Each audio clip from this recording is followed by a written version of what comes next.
వెంటిల్లు. ఈరోజు మనం శనగపిండి, 1 కప్పు శనగపిండి, 2 కోడిగుడ్లతో ఈ కాంబినేషన్లో స్నాక్ ఎలా తయారు చేసుకోవాలో చూద్దాం. ఇది 2 నిమిషాల్లో అప్పటికప్పుడు ఈజీగా, హెల్తీగా, టేస్టీగా ఈ స్నాక్ని మనం ఇంట్లో వాళ్ళందరికీ చేసి పెట్టచ్చు. తినడానికి చాలా రుచిగా అనిపిస్తాయి.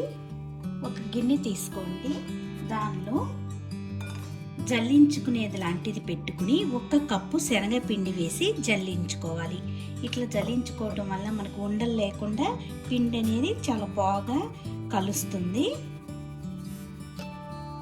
ఇలా శనగపిండి జల్లించుకున్నాక దీనిలో 2 టేబుల్ స్పూన్లు బియ్య పిండిని వేసి జల్లించుకుందాం.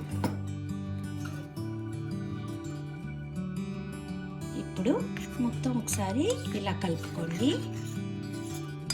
ఇలా కలుపుకున్నాక మనం 1 కప్పు శనగపిండి తీసుకుంటే 2 కోడిగుడ్లు అయితే సరిపోతుంది. ఇప్పుడు 2 కోడిగుడ్లను తీసుకుని ఈ శనగపిండిలో పగలగొట్టి వేసుకోవాలి.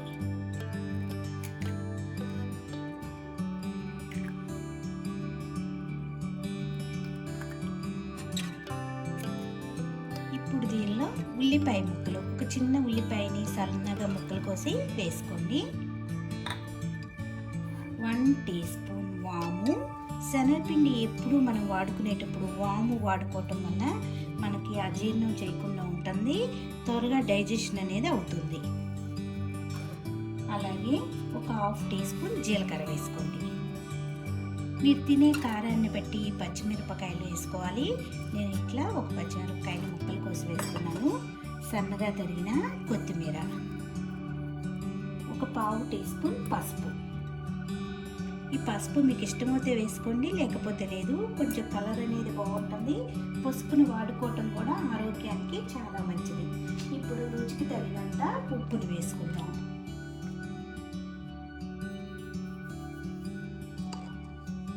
మొత్తం మిక్స్ అయ్యేలా కలుపుకోండి. ఇలా కలుపుకున్నాక కొద్దిగా వాటర్, ఒకేసారి వాటర్ అనేది పోసుకోకుండా కొంచెం వాటర్ వేసుకుంటూ మనకి బజ్జీ పిండి ఎలా కలుపుకుంటామో దానికన్నా కొంచెం పలసగా కలుపుకోవాలి.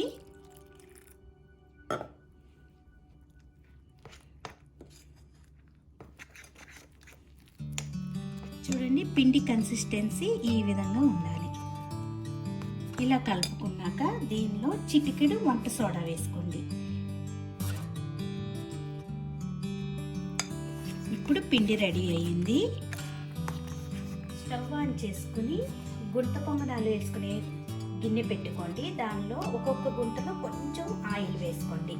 ఆయిల్ వేడయ్యాక మనం కలుపుకున్న పిండిని 3/4 వరకు ఈ గుంటల్లో వేసుకోవాలి. మరీ ఫుల్గా వేసుకుంటే పైకి పొంగుతుంది. ఇట్లా 3/4 వేసుకుంటే సరిపోతుంది. మొత్తం అన్నిటిలో కూడా ఇలా వేసుకోవాలి. ఇలా అన్ని గుంతల్లో వేసుకున్నాక మూత పెట్టి మీడియం ఫ్లేమ్లో ఒక 2-3 నిమిషాలు కాలనివ్వండి. అటువైపు కాలేక రెండో వైపుకు తిప్పుకోవాలి.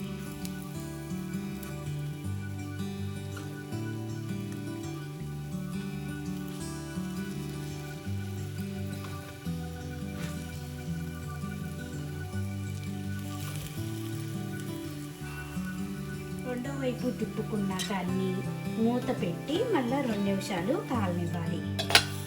రెండో వైపు కూడా చక్కగా కాలిపోయినాయి. ఇప్పుడు వీటిని ఒక సర్వింగ్ ప్లేట్లో తీసుకుందాం.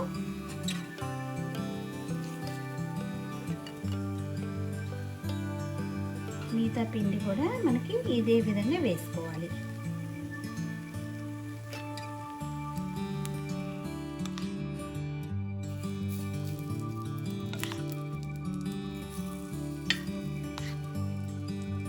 ఇంట్లో వాళ్ళు స్నాక్ ఏదైనా చేసి పెట్టుకున్నప్పుడు డీప్ ఫ్రైస్ కాకుండా అప్పటికప్పుడు చక్కగా ఇలా 2-3 నిమిషాల్లో ఈజీగా మనం ఇది వేసి పెట్టచ్చు. తినడానికి కూడా హెల్తీగా, టేస్టీగా అనిపిస్తాయి. ఇలా వేడివేడిగా స్నాక్ చేసేవండి. ఇంట్లో అందరూ కూడా ఇష్టంగా తింటారు. ఈ వీడియో నచ్చి నచ్చితే లైక్ చేయండి, షేర్ చేయండి, కామెంట్ చేయండి. మరిన్ని వీడియోల కోసం వాణి వంటిల్ని సబ్స్క్రైబ్ చేసుకోండి. Thank you for watching.